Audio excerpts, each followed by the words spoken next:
सभी भक्तों को श्री शिवाय नमस्तुभ्यम। हर हर महादेव।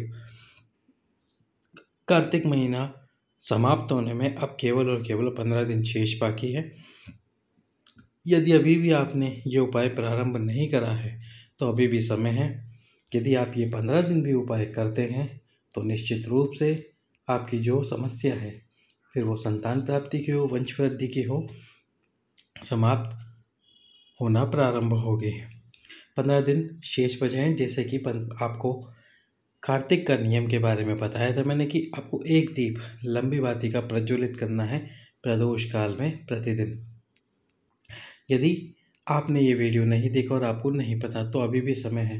कार्तिक के जो बचे हुए दिन हैं, यदि आप उस दिन ये उपाय करते हैं, बचे हुए जितने भी दिन हैं प्रतिदिन ये उपाय करते हैं प्रदोष काल में, तो निश्चित रूप से आपको संतान की प्राप्ति ज़रूर होगी।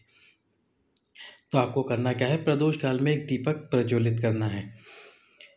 दीपक लंबी बाती का होना चाहिए और साथ ही साथ में घी का होना चाहिए।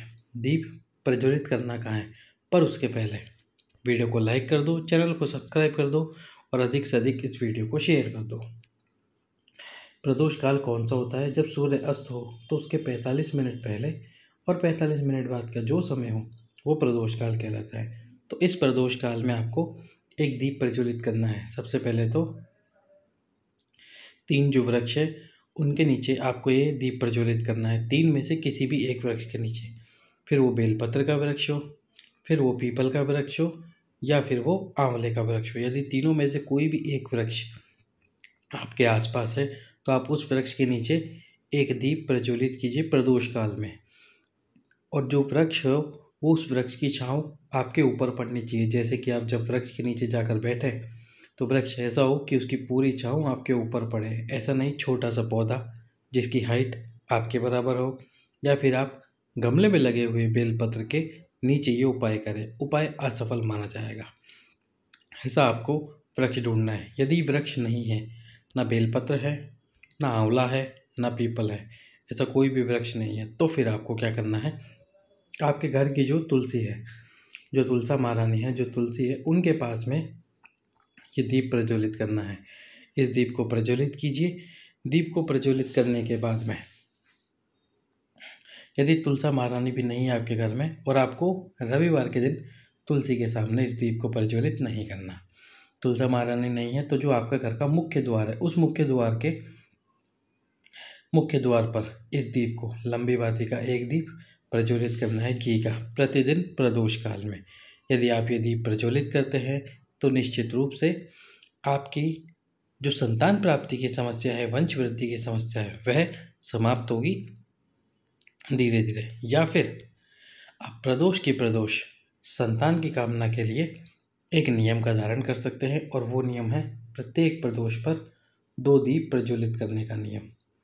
2 दीप आपको कहाँ प्रज्वलित करने हैं, एक दीप बेलपत्र के वृक्ष के नीचे और दूसरा दीप आपको प्रज्वलित करना है आपके घर के मुख्य द्वार पर।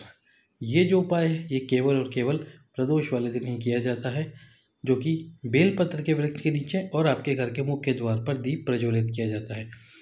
महीने में 2 प्रदोष आती है, दोनों प्रदोष को आपको ये उपाय करना है। साथ ही साथ में यदि धन की समस्या चल रही है, धन प्राप्त नहीं हो पा रहा है आपको, तो उस धन की प्राप्ति के लिए भी इस कार्तिक के बचे हुए दिनों में आप ये उपाय कीजिए। धन की जितनी भी समस्याएं होंगी वह पूर्णतः समाप्त होगी। करना क्या है आपको, आंवले का जो वृक्ष होता है, जो आंवले का वृक्ष हो, उस आंवले के वृक्ष के नीचे आपको 5 दीप प्रज्वलित करने हैं घी के, गोल बाती के।